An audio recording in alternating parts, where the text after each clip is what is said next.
Boa noite, meus irmãos. Abra sua Bíblia em 2 Samuel, capítulo 9. Nós estamos, irmãos, fechando esse tema da pregação do Evangelho. E hoje é mais para reforçar algumas convicções a respeito do que não é o Evangelho, a respeito do que é o Evangelho bíblico, né, como anunciado nas Escrituras. 2 Samuel capítulo 9 é uma história muito conhecida de alguns, um capítulo na vida de Mefibosete. Então vamos ler 2 Samuel capítulo 9. Disse Davi: resta ainda porventura alguém da casa de Saul para que eu use de bondade para com ele por amor de Jonatas? Havia um servo na casa de Saul cujo nome era Ziba, e chamaram-no que viesse a Davi, e perguntou-lhe o rei: és tu Ziba? Respondeu: eu mesmo, teu servo. Então disse-lhe o rei: não há ainda alguém da casa de Saul para que use eu de bondade de Deus para com ele? Então Ziba respondeu ao rei: ainda há um filho de Jonatas aleijado de ambos os pés. E onde está? Perguntou-lhe o rei. Ziba lhe respondeu: está na casa de Maquir, filho de Amiel, em Lodebar. Então mandou o rei Davi trazê-lo de Lodebar, da casa de Maqui, filho de Amiel. Vindo Mefibosete, filho de Jonatas, filho de Saul, inclinou-se, prostrando-se com o rosto em terra. Disse-lhe Davi: Mefibosete. E ele disse: eis aqui o teu servo. Então lhe disse Davi: não temas, porque usarei de bondade para contigo, por amor de Jonatas teu pai, e te restituirei todas as terras de Saul teu pai, e tu comerás pão sempre à minha mesa. Então se inclinou e disse: quem é o teu servo, para teres olhado para um cão morto, tal como eu? Chamou Davi a Ziba, servo de Saul, e lhe disse: tudo que pertencia a Saul e toda a sua casa dei ao filho do teu senhor. Trabalhar-lhe-ás, pois, a terra, tu e teus filhos e teus servos, e recolherás os frutos, para que a casa de teu senhor tenha pão que coma. Porém Mefibosete, filho do teu senhor, comerá pão sempre à minha mesa. Tinha Ziba 15 filhos e 20 servos. Disse Ziba ao rei: segundo tudo quanto o meu senhor, o rei, manda a seu servo, assim o fará. Comeu, pois, Mefibosete à mesa de Davi, como um dos filhos do rei. Tinha Mefibosete um filho pequeno, cujo nome era Mica. Todos quantos moravam em casa de Ziba eram servos de Mefibosete. Morava Mefibosete em Jerusalém, porquanto comia sempre à mesa do rei. Ele era coxo de ambos os pés. Vamos orar. Nosso Deus, nós humildemente temos entrado aqui na tua presença e agora estamos diante da tua palavra, diante dessa história marcante do Velho Testamento, e pedindo ao Senhor que o nosso coração absorva algo novo, que o nosso coração absorva algo que nos faça crescer na graça e no conhecimento de Jesus, nas bênçãos celestiais em Cristo Jesus, que são tantas, muitas das quais nós nem sabemos, nem conhecemos. Que o nosso coração seja abençoado dessa maneira hoje à noite, meu Pai. Pedimos em nome de Jesus. Amém.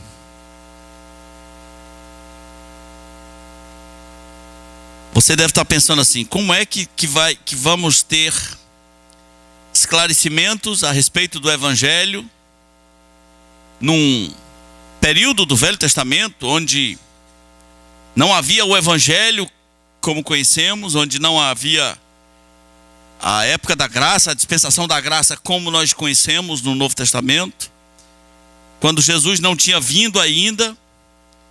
O que eu tenho aqui é um homem aleijado que foi trazido à presença do rei. Uma das maneiras de entender a Bíblia, algumas vezes, não todas, mas é através do que se chama princípio ilustrativo. Deus pega algumas histórias do Velho Testamento, alguns fatos, alguns elementos do Velho Testamento, para ilustrar verdades do Novo Testamento. Essa história de Mefibosete é uma dessas histórias ilustrativas, na qual muitas verdades do Evangelho estão contidas. E antes de compartilhar essas verdades com você, deixe-me esclarecer inicialmente um pensamento errado a respeito do Evangelho. Aliás, um problema muito sério hoje são pensamentos errados acerca do Evangelho, uma tentativa de transformar o Evangelho em religião, heranças religiosas, heranças católicas romanas, heranças filosóficas, lógicas, humanas ao extremo, que não condizem com aquilo que o Evangelho é.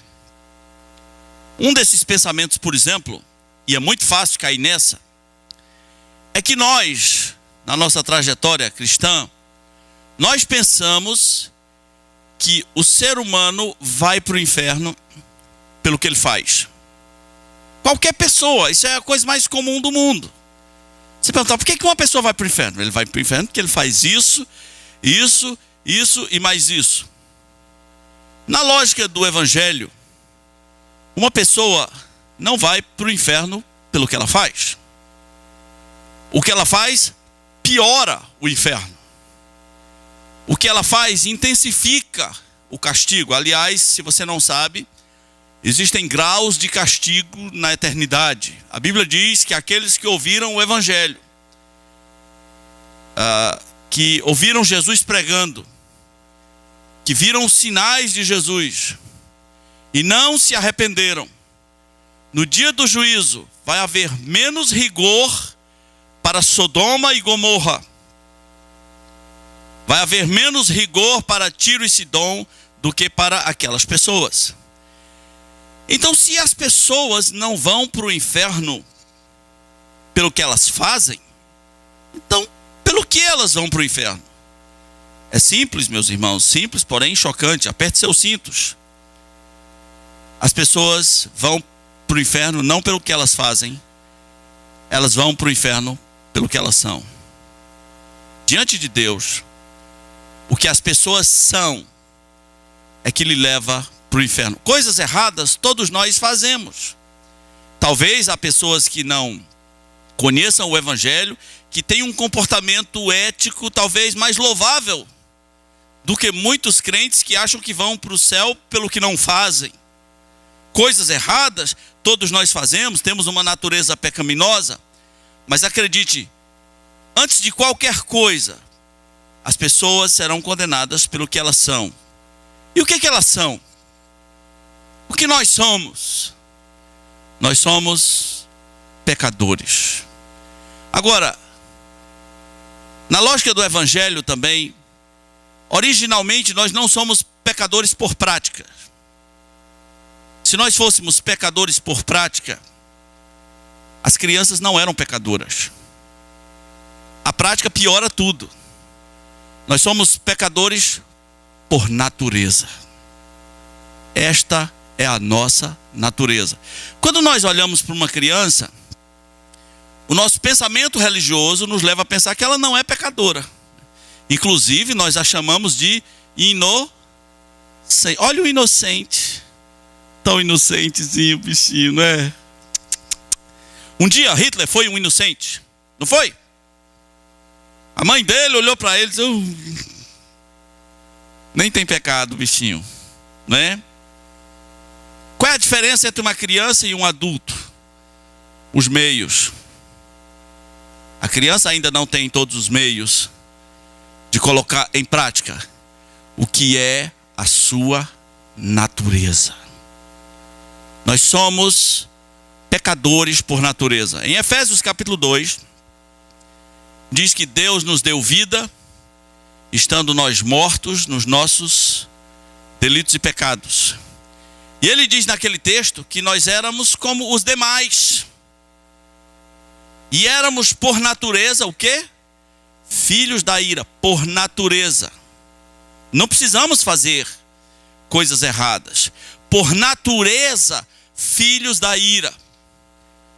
E no Evangelho está respondida a pergunta: de onde vem esta natureza? Pois é, ela vem lá do jardim do Éden.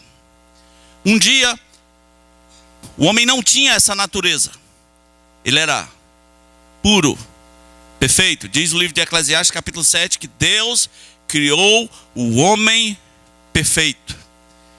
Mas por alguma razão, por algum mistério que nós nunca alcançaremos as respostas, o mal entrou no mundo, planeta Terra, sendo que mais misteriosamente já tinha entrado no céu.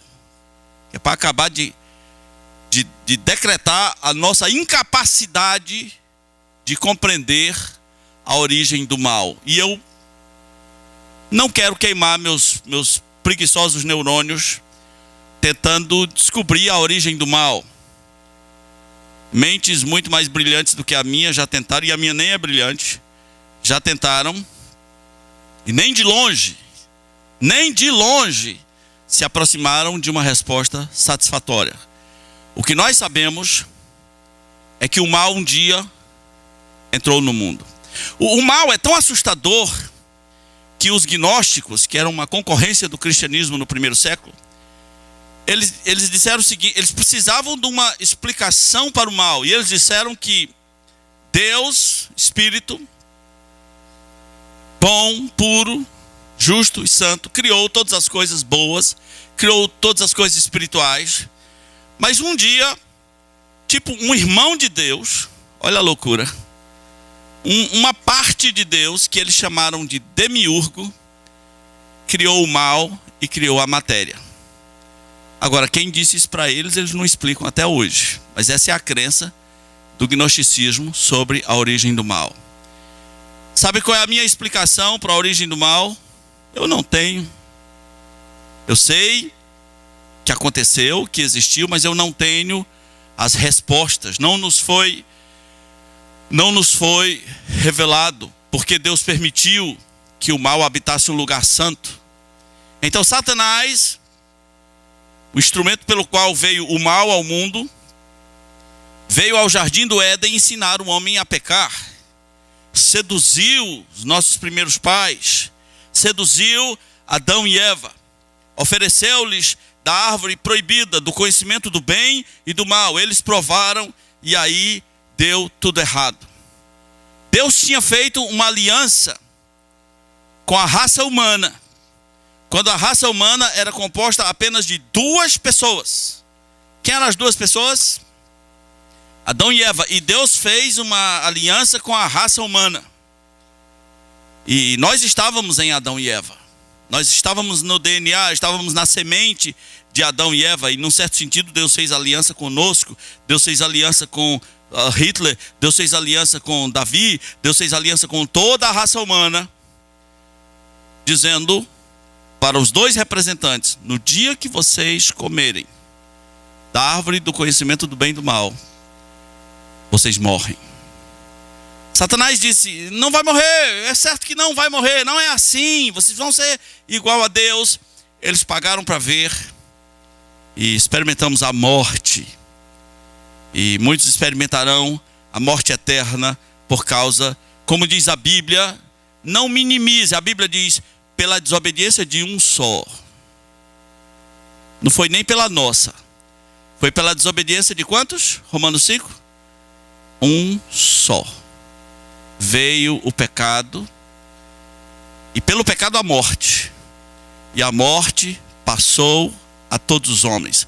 Pela desobediência de quantos? Um só.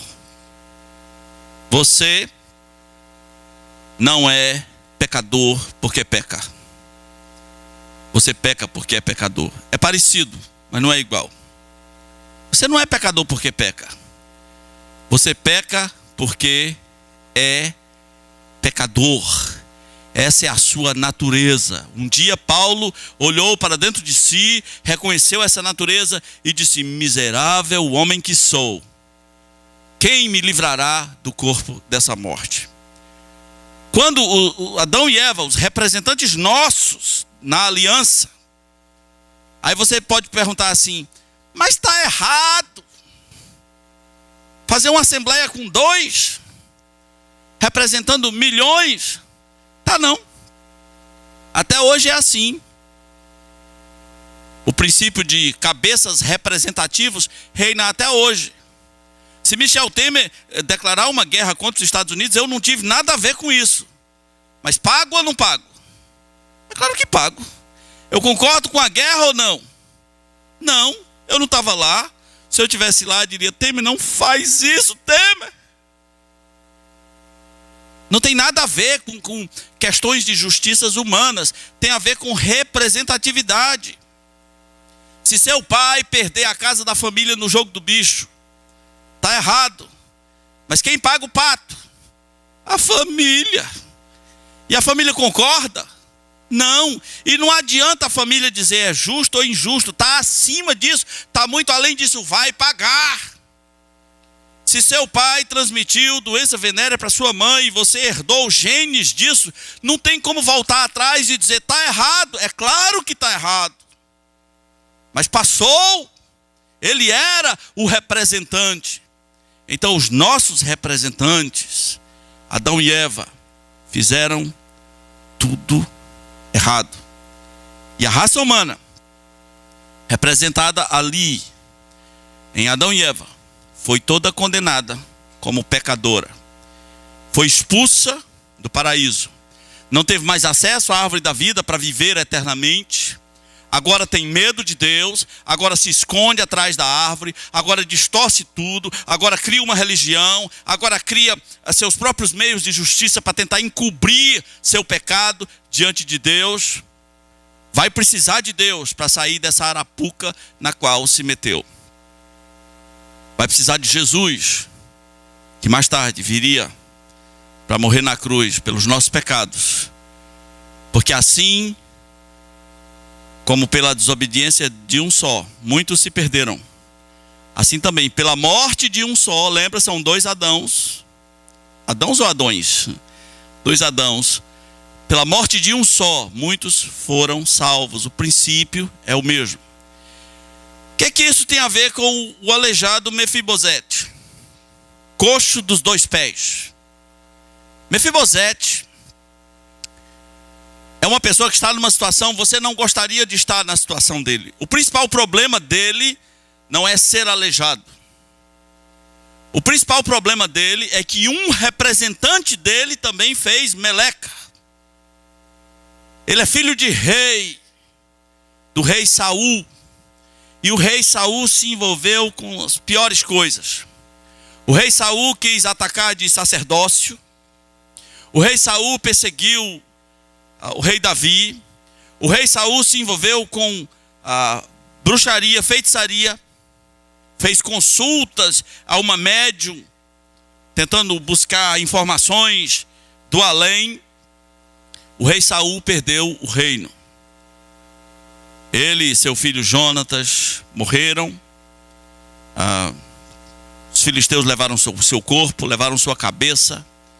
É assim que funciona. O inimigo quer tudo.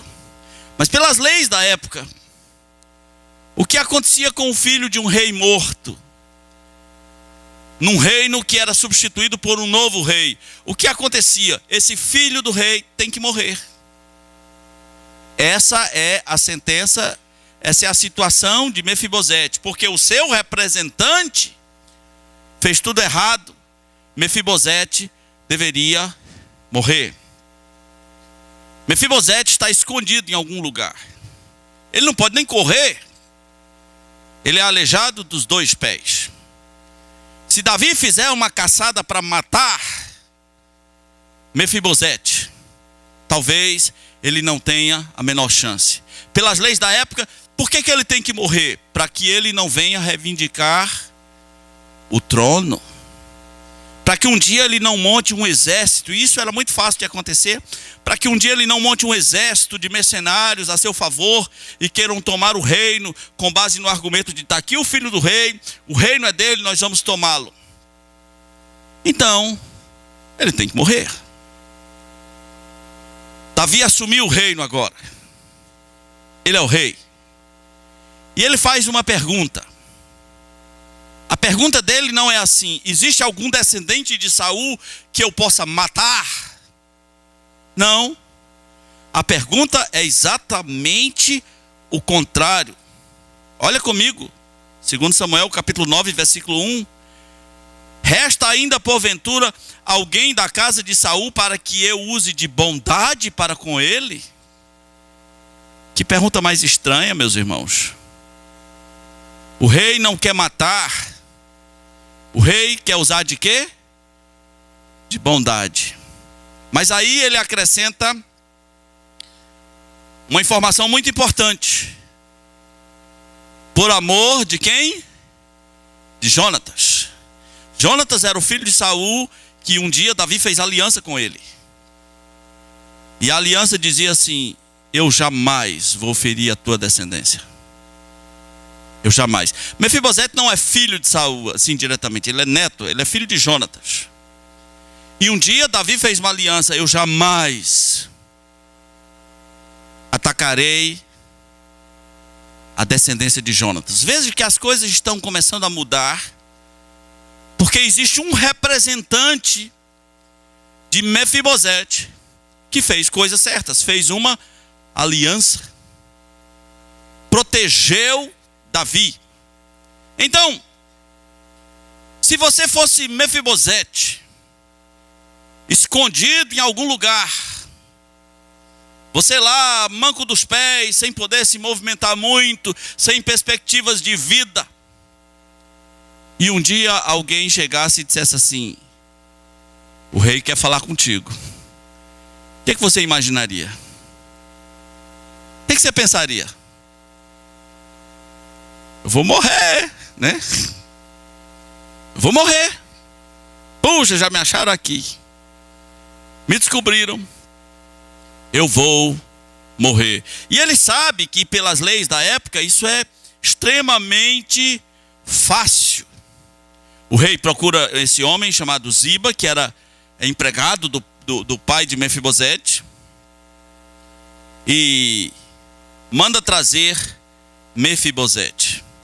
Como é que Mefibosete entra na presença de Davi? 2 Samuel 29:6 diz assim: vindo Mefibosete, filho de Jonatas, filho de Saul, a Davi, inclinou-se, prostrando-se com o rosto em terra.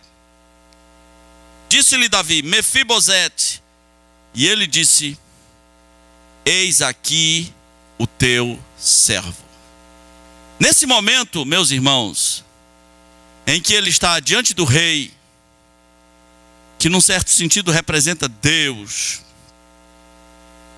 Mefibosete só sabe fazer uma coisa. E a única coisa que ele sabe fazer, ele faz. Ele se inclina com o rosto em terra, humilhado. É como se ele dissesse: eu sou Mefibosete. Eu mereço morrer. Eu sei que eu mereço morrer. Eu sei que num certo sentido o rei será justo se eliminar a descendência do outro rei. Eu sou, é isso que eu sou. Eu sou o Mefibosete, estou aqui, eis aqui o teu servo. No passado, muitas cenas dessas aconteceram. E o cara terminava com uma espada no pescoço. Prostrado. De repente uma espada arrancava a sua cabeça. Mas de repente o rei diz assim: não temas, porque usarei de bondade para contigo. Isso não é maravilhoso? Isso não é incrível? Não foi assim que Deus fez comigo e com você? Amém? Um dia Deus disse: olha, você merece morrer, rapaz. Você merece morrer. Você merece ir para o inferno. Mas eu vou usar de bondade para com você. Nós estamos numa época religiosa em que as pessoas falam muito dos seus direitos. Eu quero meu direito. Quero meu direito de volta. Quero meu direito. O seu direito é morrer. Se você for honesto, se você entender as alianças da Bíblia, qual é o seu direito? Qual é o seu direito? Morrer. Mas Deus, por sua graça, diz assim: não vai morrer não. Então toma muito cuidado quando você tiver esse negócio de eu exijo meus direitos. Porque um Deus soberano não se deixa exigir nada. Você não vai pegar no pescoço de Deus e sacolejá-lo e dizer: eu exijo, eu quero agora, eu determino. Ah! Não vai acontecer. Não vai. Imagina Mefibosete aqui querendo encarar Davi. Eu exijo meus direitos. Não vai rolar. Não vai acontecer. Ele morreria antes. Ele apenas se prostra. E antes que ele clame por misericórdia, o rei diz: não tenha medo. Eu vou usar de bondade para contigo. E de novo acrescenta essa informação da aliança. Por amor de quem? De Jonatas. Por amor de Jonatas. Tudo que Deus fez conosco é por causa de uma aliança. Quando Jesus ensinou a ceia, ele disse: esse é o cálice da nova aliança no meu sangue. Um dia Jonatas fez uma aliança com Davi. Um dia Deus fez uma aliança com Jesus. Talvez de eternidade adentro, Deus disse: eu vou criar um povo que vai te adorar. Um povo pelo qual você vai dar o seu sangue. E eu vou resgatar a gente de todas as nações com base nesta aliança. Meus irmãos, aprenda outra coisa sobre o evangelho e sobre o, entre aspas, cristianismo verdadeiro. O cristianismo é uma religião, se for, é uma religião de substituição. Amém? Existe um substituto. No catolicismo, o padre é chamado por uma palavra muito bonita de uma maneira muito feia. O padre é chamado de vigário, que vem do latim vicário, que quer dizer o substituto. Que pena, o padre não é substituto de nada nem de ninguém. E o Papa é chamado de Supremo Vigário de Cristo. Não é. Mas Cristo é o nosso vigário. Se você disser assim: eu não gosto de vigário, eu dizer: eu gosto. Jesus é meu vigário. Jesus é meu substituto. E por ele ser meu substituto, essa aliança é tão perfeita, mas tão perfeita, que ele foi por mim, morreu na cruz, foi em meu lugar, morreu na cruz, foi sepultado em meu lugar, ressuscitou em meu lugar, e está à direita de Deus, intercedendo por mim, todos os dias.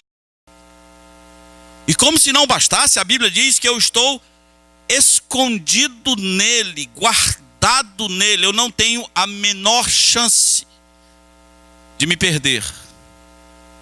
Lembre, não tem nada a ver com o que eu faço. Ao mesmo tempo que ninguém vai para o inferno pelo que faz, mas sim pelo que é, também ninguém vai para o céu pelo que faz. Um religioso pensa assim, eu estou fazendo certo, então eu vou para o céu. Ninguém vai para o céu pelo que faz. Você vai para o céu pelo que alguém fez. Pelo que o substituto fez. Agora, se você tiver alguma coisa melhor do que isso, o que o substituto fez? Deu a vida. Tá bom assim? Dá para pagar tudo?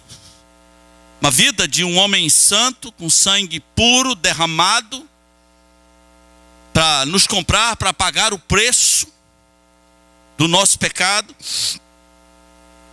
Então nós somos um povo debaixo de uma aliança. O cristianismo é uma religião de substituição. Existe um substituto. Alguns períodos da minha vida eu passo o tempo pregando sobre a graça e sobre a segurança eterna dos salvos. E eu não saio impune, porque uma pregação séria também vai evocar dúvidas, perguntas fortes.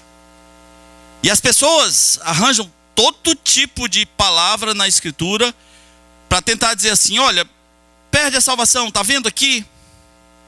Outro dia alguém apresentou para mim Gálatas 5.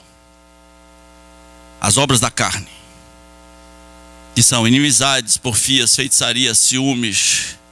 Aí vai dizendo todas elas. E quando termina, diz assim, e coisas semelhantes a essas. Como se não bastasse aquelas, ainda tem as coisas semelhantes, a respeito das quais eu vos declaro que não herdarão o reino de Deus os que tais coisas praticam. E aí, pastor, se uma pessoa praticar uma coisa dessa aqui, está perdida ou não está? E eu perguntei assim, qual de nós pode dizer que não está envolvido em nenhuma dessas? Qual de nós pode dizer que não tem ira? Que não é porfioso? Que não é faccioso? Que não tem inimizades, ciúmes e coisas parecidas? Qual de nós pode dizer? Ninguém. Então como é que fica? Porque se fizer, vai para o inferno, está dito aqui. E eu vou dizer o que eu sempre digo, meus irmãos. A aliança de Deus com Jesus é tão perfeita que em Cristo, eu não sou mentiroso, eu não sou adúltero, eu não sou violento, eu não sou orgulhoso. Em Cristo eu não sou nada, eu sou apenas perfeito em Cristo. Por isso que a Bíblia diz, se alguém está em Cristo, ele é o quê? Nova criatura. Deus criou uma pessoa nova. O ser humano não pode ver. Você às vezes nem crê, mas Deus fez uma nova criação. Deus regenerou, gerou de novo. Isso é que é regeneração. É gerado de novo. Ou por acaso não nasceu de novo? Se nasceu de novo, não é mais o mesmo. Em Cristo eu não sou nada. Em Cristo eu sou apenas perfeito em Cristo. Em Cristo a única coisa que eu sou é nova criatura. Então, por amor a Jonatas, Davi diz, eu vou usar de misericórdia para contigo. É só isso? O que mais vai acontecer? É só isso? Você não vai morrer? O que aconteceu mais? O que mais?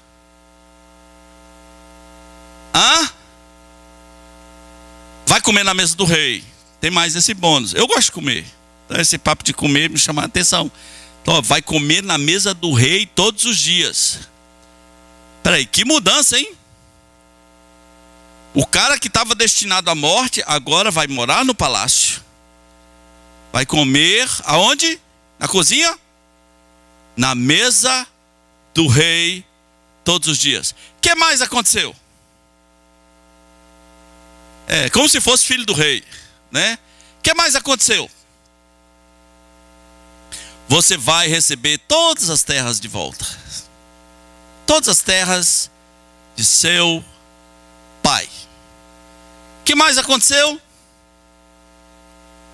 Vai ter empregados. Uau, mudou bastante ou não mudou? Imagina o estágio de alguém escondido, aleijado dos pés, pensando assim, o que será de mim? Ai meu Deus, o que será de mim? Vão me matar? Agora de repente é um cara que tem terras, é um cara que tem empregados, e vai fazer suas refeições aonde? Aonde?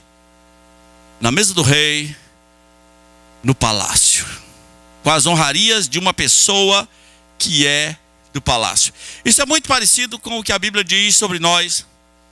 Diz que Deus nos escolheu em Cristo, na aliança, em Cristo, antes da fundação do mundo, e Ele nos predestinou e nos tem abençoado com quantas bênçãos? Toda sorte de bênçãos. Essas bênçãos que Mefibosete recebe é apenas um vislumbre de bênçãos espirituais que eu e você recebemos e que nem sabemos que existe. Então agora ele é o Mefibosete que vai comer na mesa do rei. Mas como é que Mefibosete se aproxima? É engraçado como as pessoas se aproximam hoje do evangelho. Esse evangelho pregado hoje ensina as pessoas a serem arrogantes. O linguajar é de arrogância. Eu piso na cabeça do inimigo, eu determino, eu faço, eu aconteço, eu isso, eu aquilo, eu não aceito, tudo no eu. Eu vou lhe dizer uma frase de Mefibosete, que era assim que as pessoas deviam se aproximar de Deus. Ele diz assim, versículo 8: quem é o teu servo para teres olhado para um cão morto como eu? Chocante isso, né? Eu sou um cão morto. Se você quiser se aproximar da presença de Deus da maneira correta, não é com arrogância, é dizendo assim, eu sou um cão morto. O caminho é para baixo, é da humilhação. E quando você se humilha diante de Deus, Ele exalta você. Quando você tem esses papos, não, porque eu sou filho do rei, porque eu sou filho do rei, porque eu sou príncipe, eu sou pai de multidões, eu sou o cara que pisa na cabeça do inimigo, eu sou um Deus sobre a terra, eu sou isso, eu sou aquilo. Mefibosete diz, eu sou um cão morto. Quem sou eu para que um Deus todo-poderoso usasse de tamanha misericórdia para comigo? Apesar de você ter conhecido Jesus, meu irmão, você ainda é pecador por natureza. Você não é mais filho da ira por natureza. Os demais são. Mas você é pecador por natureza. O pecado te engana e você peca. E você faz coisas erradas. E a Bíblia diz, aquele que pensa que está em pé, não é aquele que está em pé. Aquele que pensa que está em pé, olhe para que não caia. Nunca esqueça da tua essência de pecador. Porque essa lógica também é contrária. Paulo diz, quando eu sou fraco, aí é que eu sou forte.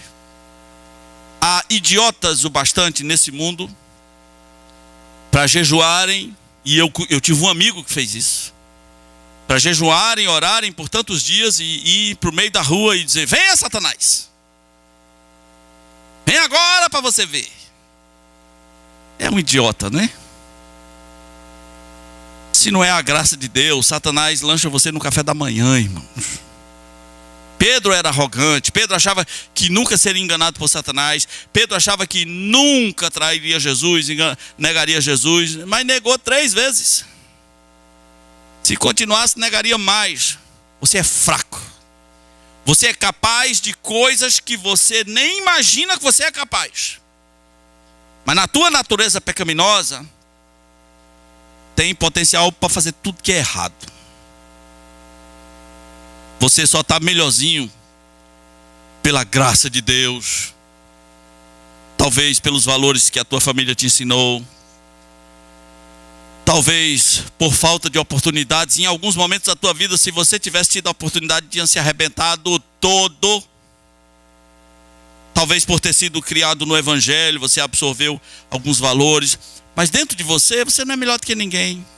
Eu não sou melhor do que ninguém.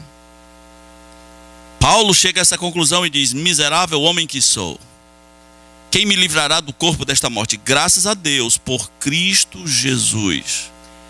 Sem Cristo, meus irmãos, nós não somos nada.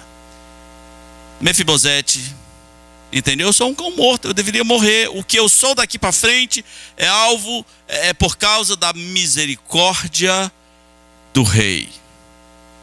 Agora, é engraçado. Tem muitas bênçãos espirituais. Nós estarmos escondidos em Cristo é uma das verdades mais importantes para nós da Escritura. Por que o maligno não toca na nossa salvação? Por que não vamos ficar possessos? Porque nós estamos escondidos em Cristo e somos habitados pelo Espírito Santo de Deus. Se o maligno quiser nos tocar, e nós estamos guardados sob a poderosa mão de Deus, ele vai ter que entrar na poderosa mão de Deus, vai ter que passar pelo sangue de Jesus. Aí ele é um maligno convertido, então não dá certo. Ele vira um Satanás crente, né? Se ele quiser nos tocar, ele vai ter que passar pela dimensão do sangue de Jesus. Veja como é importante estar escondido em Cristo. Mefibosete vai comer na mesa do rei. Quem vai ver o alejo de Mefibosete? Ninguém. Quando você está na mesa, seus pés não existem, não é? Você está à mesa, seus pés estão escondidos. Meus irmãos, talvez nós não sabemos o quanto significa estar escondido em Cristo. Nunca saia pregando um evangelho religioso. Tu vai para o inferno se tu fizer isso. E você que faz coisas erradas, vai para onde? Não é engraçado acusar os outros? Quando você acusa os outros, é como se você estivesse dizendo: eu não faço nada errado. Se o outro vai para o inferno pelo que ele faz, e você, pelo que você faz, vai para onde? Nunca pregue um evangelho sem Cristo. Um evangelho religioso baseado no deixe de fazer isso e você vai para o céu. Pregue o evangelho centralizado em Jesus Cristo, colocando o homem na sua real condição de pecador. Meu irmão, você é pecador. Reconheça que é pecador. Você sabe que algumas pessoas se gabam do seu passado não crente. Não, mesmo quando eu não era crente, eu era... Você era nada, você era um cão morto. Você era um Mefibosete. Você achava que você era legal, mas você era por natureza filho da ira. Deus não chamou você porque você é melhor do que os outros. Deus chamou você por causa de uma aliança toda especial feita em Jesus Cristo. O evangelho verdadeiro coloca o homem no seu devido lugar e diz: você é um pecador. Não há nada que você possa fazer para ir para o céu, a não ser que Jesus Cristo te liberte. Vou contar uma história triste. Quando o cantor Nelson Ned era vivo, por volta dos anos 90, ele foi num programa de televisão do SBT, um programa apresentado pelo Gugu Liberato. Ele cantou lá umas músicas bonitas, cantou o 112 do cantor cristão. As pessoas começaram a ligar, dizendo: canta de novo, canta mais. A audiência deu um estouro incrível. No fim do programa, Nelson Ned olhou para o Gugu e disse: Gugu, hoje o teu nome foi escrito no livro da vida. Sabe por quê, Gugu? Porque você deixou eu cantar aqui. Esse é o evangelho de hoje. É o evangelho que nunca vai dizer assim: Gugu, você é um cão morto. Se você não tiver um encontro com Jesus Cristo, se você não gritar, se você não reconhecer tua real condição de perdido, de condenado ao inferno, e clamar por misericórdia e dizer: Jesus, tem misericórdia de mim. usa a tua graça, usa a aliança que tu fizeste com o teu filho Jesus, usa o teu sangue para limpar os meus pecados. Esse evangelho de hoje nunca vai dizer isso ao Gugu. Ele vai dizer: Gugu, você está salvo. Por quê? Porque você é legal. Porque você tem um programa. Porque você deixou eu cantar aqui. Que triste, meus irmãos. No que o evangelho está se tornando? Um evangelho de bajulação. Quando uma pessoa tem a real noção do quanto ela é pecadora e perdida, só lhe resta ir para Jesus. Se ele não tiver essa noção, ele vai para qualquer lugar, menos para Jesus. Faça o seguinte: leia a história de Mefibosete de novo, com calma, e pense: eu sou Mefibosete. Descubra coisas novas. Descubra a alegria que Mefibosete teve pelo resto da vida, comendo do bom e do melhor na mesa do rei. Porque ele era bom? Não. Porque a sua situação era tranquila? Não, ele merecia morrer. Mas por causa de uma aliança com Jonatas. Estamos debaixo da aliança e é isso que interessa. Pregue este evangelho, somente este. Vamos orar. Nosso Deus, muito obrigado pela aliança que foi feita um dia com o teu filho Jesus a nosso favor, e o sangue derramado em favor do pecado de muitos, que caiu dali e nos limpou e continua nos limpando. Tua palavra diz: e o sangue de Jesus, seu filho, nos purifica de todo pecado. Obrigado, meu Senhor, porque um dia nós estávamos como Mefibosete. Nós merecíamos a morte. E diante do grande rei do universo, nós não teríamos a menor chance. Mas o Senhor usou de misericórdia para conosco e disse: não temas, eu vou usar de bondade, eu vou usar de graça para com você. E isso não tem nada a ver com você, tem a ver com a minha graça. Muito obrigado, meu Pai, por termos conhecido a graça do Senhor. Que toda religiosidade, que toda arrogância, que todo sentimento de que nós somos mais importantes do que os nosso vizinho, porque nós não fazemos tal coisa, porque nós íamos para a igreja nos domingos, nas quintas-feiras, que toda arrogância, todo sentimento de que somos merecedores, que caia por terra. E que haja uma consciência de que só Jesus é merecedor. A Ele a honra, a glória e o domínio, e toda a glória, toda a glória. E que de nós, meu Senhor, haja apenas uma gratidão por tão grande graça. Por um dia, o Senhor ter olhado para nós e ter dito: não temas, você não vai para o inferno. Você não vai morrer eternamente. Eu vou usar de bondade para com você. Muito obrigado, meu Senhor. Te agradecemos em nome de Jesus. Amém.